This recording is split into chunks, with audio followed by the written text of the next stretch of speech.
Entre a Terra e o Céu. Sétimo livro da coleção, A Vida no Mundo Espiritual. Ditado pelo espírito André Luiz e psicografado pelo médium brasileiro Francisco Cândido Xavier, em 1954. Capítulo 38. Casamento Feliz. A tempestade de sentimentos no grupo de almas sob nossa observação amanou pouco a pouco. Júlio, na vida espiritual, aguardava sem sofrimento a ocasião oportuna de regresso ao campo físico e Zulmira, sob a influência benéfica de Antonina, renovara-se para a alegria de viver. Mário Silva, transformado pela orientação da jovem viúva, afeiçoara-se a ela profundamente, habituando-se ao convívio. Sólida amizade fizera-se entre as personagens de nossa história. Semanalmente se visitavam com intraduzível contentamento para Evelina, que se convertera em pupila de Antonina. Tão grande a afinidade que lhes caracterizava as predileções e tendências. O templo doméstico de Amaro transfigurara-se. O otimismo infiltrara-se ali, consolidando moradia nos corações. Passeios domingueiros começavam a surgir e Silva, agora unido a todos, parecia voltar à juventude nascente. A camaradagem social modificara e a afeição. Perdera a taciturnidade em que se mergulha a maioria dos solteirões. Isbela apegara-se a ele com extremado carinho e os irmãos Haroldo e Henrique dele fizeram confidente de todas as realizações infantis. Várias vezes Amaro e a esposa acompanharam com amoroso respeito o culto evangélico na residência de Antonina, retirando-se edificados e felizes. Aquela moça, viúva e digna, cada vez crescia mais na admiração deles e, dentro de suas limitadas possibilidades, o ferroviário começou a fazer pela educação inicial dos meninos quanto lhe era possível, associando o enfermeiro em todos os seus empreendimentos em semelhante direção. Certa manhã de claro domingo, achávamos-nos de passagem no domicílio de Amaro, ainda em serviço da saúde de Zulmira, quando Silva veio ao encontro do amigo para aguardar a chegada de Antonina com as crianças. Todo o grupo familiar combinara um almoço ao ar livre em parque próximo. O ministro, manifestando um olhar de satisfação, comentou: "Graças a Jesus, vemos nosso enfermeiro efetivamente modificado. Mais alegre, acessível, bem disposto. Disse que uma revolução explodiu dentro dele, asseverei, concordando. O amor é assim", acentuou nosso instrutor imperturbável, uma força que transforma o destino. Talvez porque Hilário ensaiasse malicioso sorriso, o orientador acrescentou: "Pude consultar o programa traçado para a reencarnação de Antonina, quando em nossas atividades de socorro ao irmão Leonardo Pires, e sei que ela se comprometeu a colaborar maternalmente para que ele obtenha novo corpo na Terra. Na condição de Lola e Barruri, foi a causa do envenenamento que exterminou a paz íntima, falta essa que nossa irmã, na atualidade, espera ressarcir. Acariciará por filho do coração quem lhe foi outrora companheiro de aventuras, encaminhando-lhe a educação de ordem superior." O apontamento nos comovia. Admirado, Hilário temperou: "Silva, desse modo." Clarencio, contudo, interrompeu-lhe a frase, completando: "Silva e Leonardo enlaçaram-se em complicadas dívidas um para com o outro. Desde muito tempo, cultivam o espinheiro da aversão recíproca. Induzidos agora às teias da consanguinidade, esperamos se reeduquem. Da lei ninguém foge. Como se a mente do ferroviário nos sorvesse a conversação, ligando-se a nós pelos fios invisíveis do pensamento, vimos Amaro bater, de leve, nos ombros do companheiro, dizendo-lhe conciliar: escuta, Mário, não me assiste o direito de qualquer interferência em tua vida. Entretanto, sentindo-te por meu irmão, venho refletindo acerca do futuro. Não te parece que Antonina seja a mulher digna do teu ideal de homem de bem? O interpelado curou, encabulando-se, e porque nada respondesse, o amigo prosseguiu. Desde o teu regresso à nossa amizade, observo com respeito crescente a distinção dessa mulher, cuja aproximação tem sido uma bênção em nossa casa. Moça ainda, pode fazer a felicidade de um lar que seria um santuário para as tuas experiências. Comove-me a notar-lhe os sacrifícios de mãe jovem, quando, com a tua aliança, preservaria a própria saúde, indiscutivelmente tão preciosa a tanta gente. Já me inteirei da posição dela na fábrica em que trabalha. É querida de todos.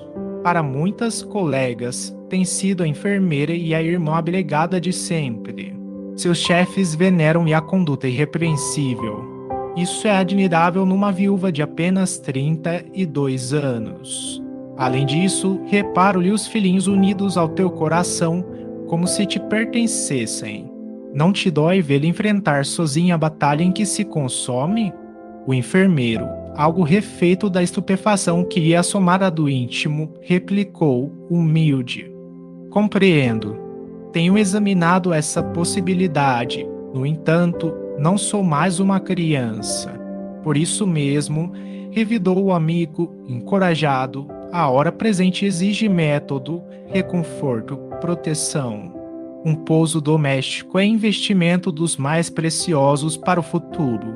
No entanto, considero que o coração no meu peito assemelha-se a um pássaro entorpecido.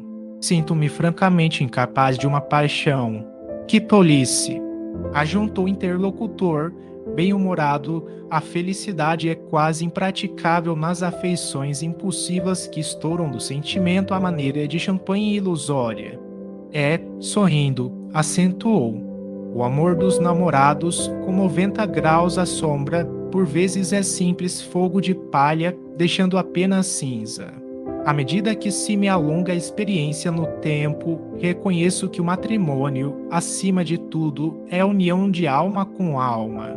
Falo com o discernimento do homem que se consorciou por 2 vezes. A paixão, meu caro, é responsável por todas as casas de boneca que oferecem por aí espetáculos dos mais tristes. A amizade pura é a verdadeira garantia da aventura conjugal. Sem os alicerces da comunhão fraterna e do respeito mútuo, o casamento cedo se transforma em pesada algema de forçados do cárcere social. Mário ouvia as reflexões do companheiro, entrelevado e surpreso. Sim, pensava, desde que se aproximara de Antonina, pela primeira vez, nela sentir a mulher ideal, capaz de entender-lhe o coração. Devotara-se a ela e aos 3 pequeninos com imenso carinho e inexcedível confiança. Aquele lar generoso e singelo incorporara-se à existência. Se fosse compelido à separação por qualquer circunstância, indubitavelmente se sentiria lesado em suas mais caras alegrias. Enquanto amava, se confiava às considerações do minuto rápido. Silvio ia memorando. A figura de Antonina penetrava-lhe agora os recessos do coração. O valor e a humildade com que a nobre criatura afrontava os mais difíceis problemas tocavam-lhe as fibras recônditas do ser.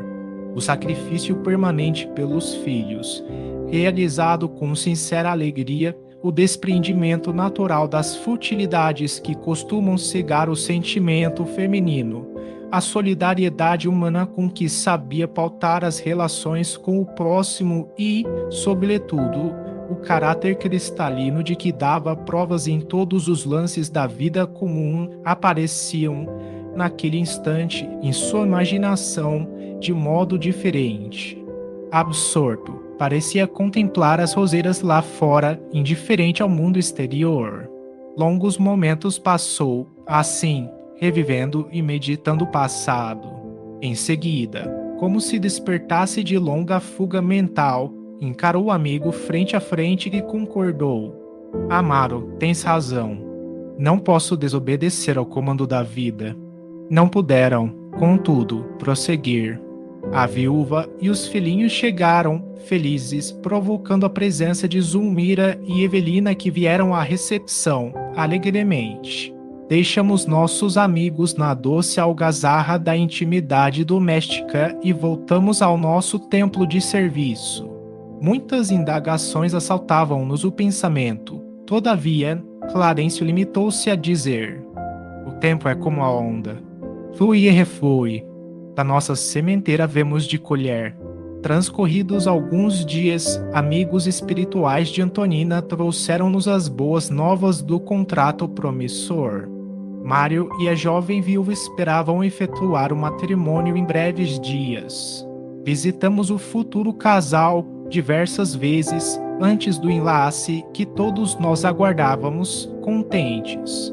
Amaro e Zulmira, reconhecidos aos gestos de amizade e carinho que recebiam constantemente dos noivos, ofereceram lar para a cerimônia que, no dia marcado, se realizou com o ato civil, na mais acentuada simplicidade. Muitos companheiros de nosso plano acorreram à residência do ferroviário, inclusive as freiras desencarnadas que consagravam ao enfermeiro particular estima. A casa de Zulmira, enfeitada de rosas, regurgitava de gente amiga. A felicidade transparecia de todos os semblantes. À noite, na casinha singela de Antonina, reuniram-se quase todos os convidados novamente. Os recém-casados queriam orar em companhia dos laços afetivos, agradecendo ao Senhor a ventura daquele dia inolvidável. O telheiro humilde jazia repleto de entidades afetuosas e iluminadas, inspirando entusiasmo e esperança, júbilo e paz. Quem pudesse ver o pequeno lar em toda a sua expressão de espiritualidade superior, afirmaria estar contemplando um risonho pombal de alegria e de luz. Na salinha estreita e lotada, um velho tio da noiva levantou-se e dispôs-se à oração. Clarencio abeirou-se dele e afagou-lhe a cabeça que os anos haviam encanecido, e seus engelhados lábios, no abençoado calor da inspiração com que o nosso orientador lhe envolvia a alma, pronunciaram comovente rogativa a Jesus, suplicando-lhe que os auxiliasse a todos na obediência aos seus divinos desígnios. Lágrimas serenas velavam-nos o olhar. Terminada a prece, Haroldo, Henrique e Lisbela, vestidos de branco, distribuíram licores e guloseimas. Emocionados, acercamo-nos dos nubentes para as despedidas. Abraçando-os, vimos junto deles que Evelina, no fulgor de sua primavera juvenil, aceitava a proteção carinhosa de um rapaz que a fitava enamorado. O ministro sorriu e explicou-nos: este é Lucas, irmão de Antonina, atualmente futuroso gráfico na capital paulista, cuja bela formação espiritual associar-se-á, em breve, com a primogênita de Amaro, para a execução das tarefas que a esperam no mundo. Portando-nos à possibilidade de excessivas inquirições, o instrutor acrescentou: tudo é amor no caminho da vida. Aprendamos a usá-lo na glorificação do bem, com o nosso próprio trabalho, e tudo será bênção. Retiramo-nos satisfeitos. E porque o dever nos convocava à distância, seguimos à frente, tentando assimilar com o nosso abnegado orientador a preciosa conjugação do verbo servir. Entre a terra e o céu.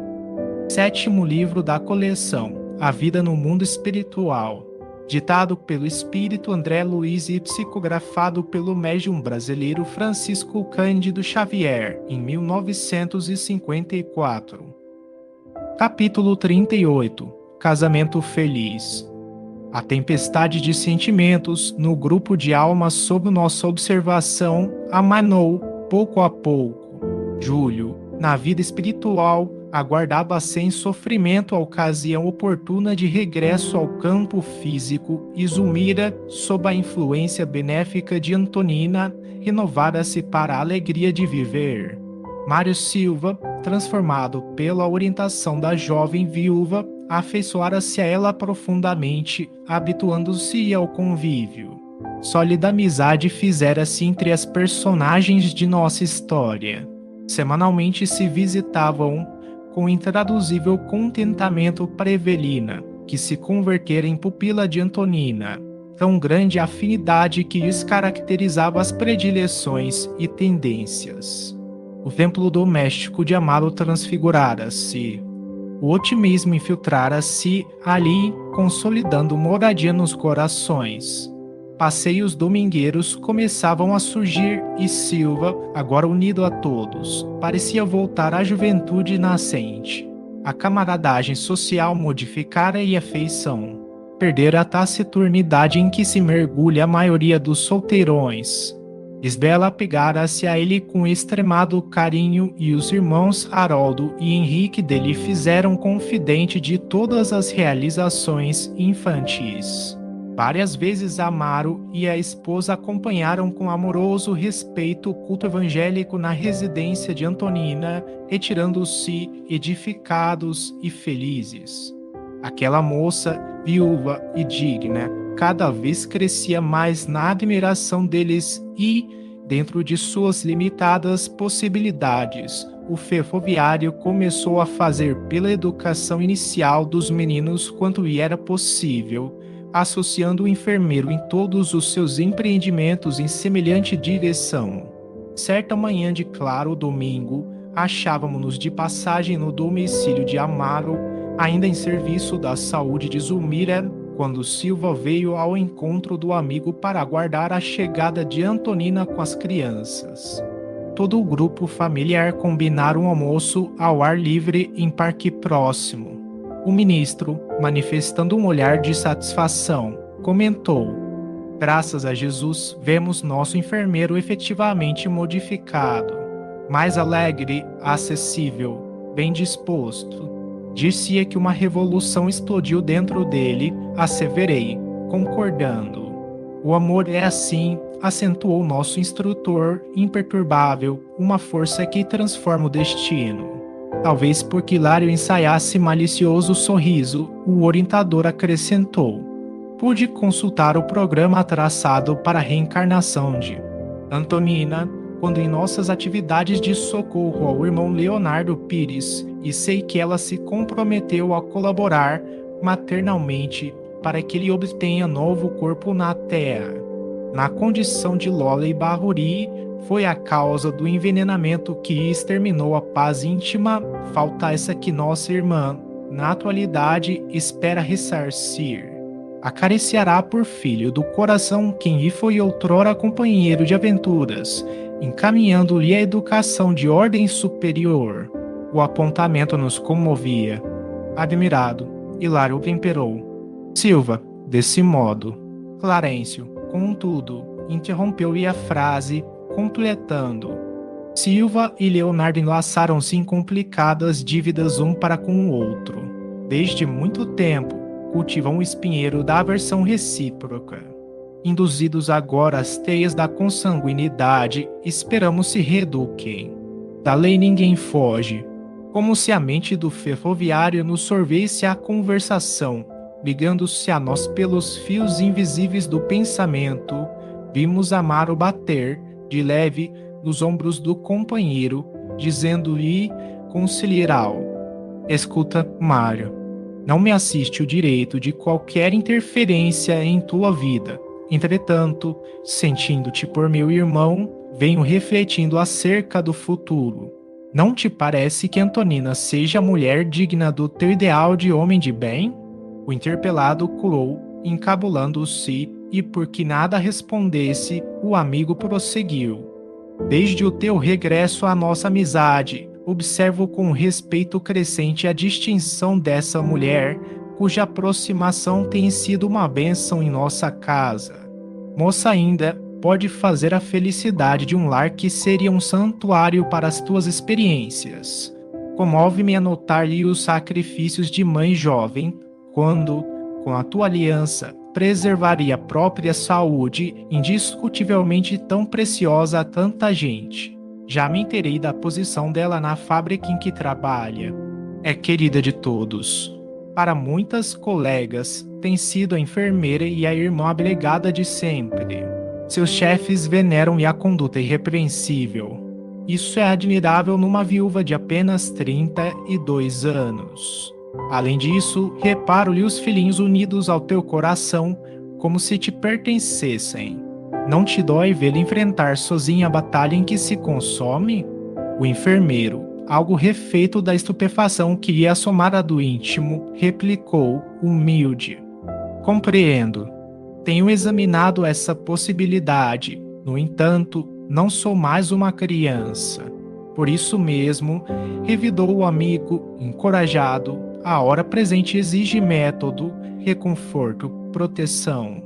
Um pouso doméstico é investimento dos mais preciosos para o futuro. No entanto, considero que o coração no meu peito assemelha-se a um pássaro entorpecido. Sinto-me francamente incapaz de uma paixão. Que tolice!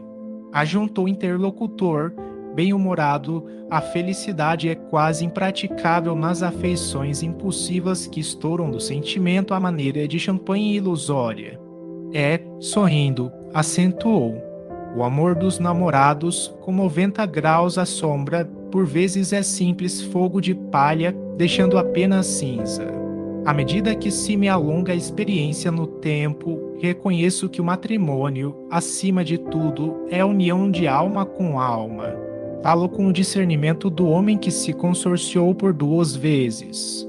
A paixão, meu caro, é responsável por todas as casas de boneca que oferecem por aí espetáculos dos mais tristes.